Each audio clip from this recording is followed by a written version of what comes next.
آیا سرعت کسب و کار من بالاست؟ آیا شتابی که تو کسب و کار نیاز هست تو شرکت من بالاست یا خیر؟ خیلی از مالکان شرکت‌ها، صاحبان شرکت‌ها، سهامداران میخوان بدونن که تو شرکتی که سرمایه‌گذاری کردن آیا اون شرکت سرعت داره یا خیر، یا اینکه یک شرکت کند و لاک پشتی است. کجا باید بفهمیم؟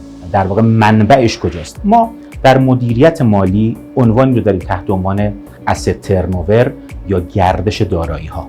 نسبتی هستش که نشون میده هر چقدر فروش‌های شما به نسبت دارایی‌هایی که دارید بیشتر باشه، سرعت کسب و کار شما خیلی بالاتره.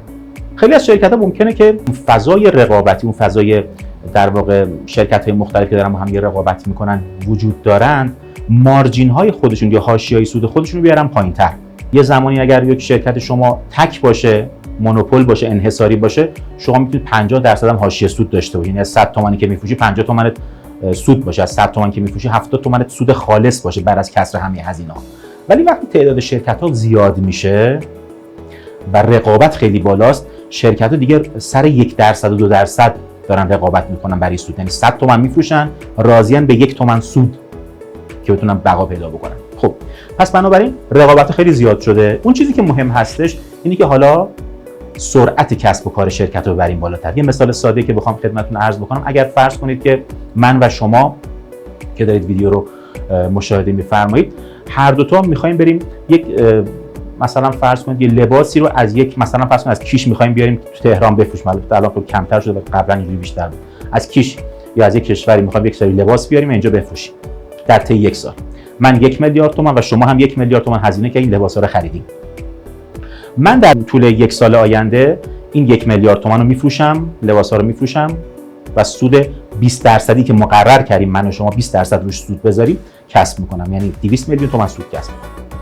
شما هم با من که اومدید لباس گرفتید 20% رو لباساتون میکشید، منتها سرعتتون بالاتره. یعنی 1 ماه لباسا رو میفروشید، 200 تومان سود کردید، دوباره با همون پول میرید حالا کیش یا دبی یا ترکیه دوباره لباس میخرید. اینو دارید هر ماه تکرار. شما 12 بار توی سال رفتید و لباس آوردید، من 1 بار تا آخر سال. سرعت کسب و کار شما بالاتره. این توی شرکت ها هم صدق میکنه. شرکت میخواد میلیارد دلاری باشه، حالا به پول خودمون تریلیارد تومانی باشه، 1000 میلیارد تومانی همتی باشه.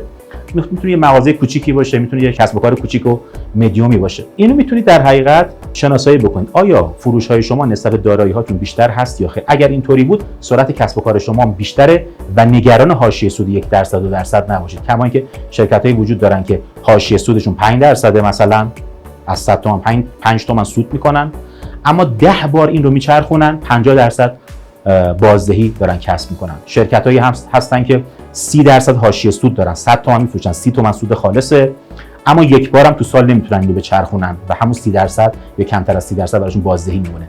پس اون شرکت اولیه که حاشیه سودش پایینتر ولی سرعتش بالاتر تونسته گوی رقابت رو از اون شخص، از اون شرکت رقیب در واقع برو باید و بهتر کار بکنه. بنابراین asset turnover یا گردش دارایی‌ها از اهمیت بسیار بالایی برای شرکت‌ها برخوردار هست. خیلی ممنونم از توجهتون.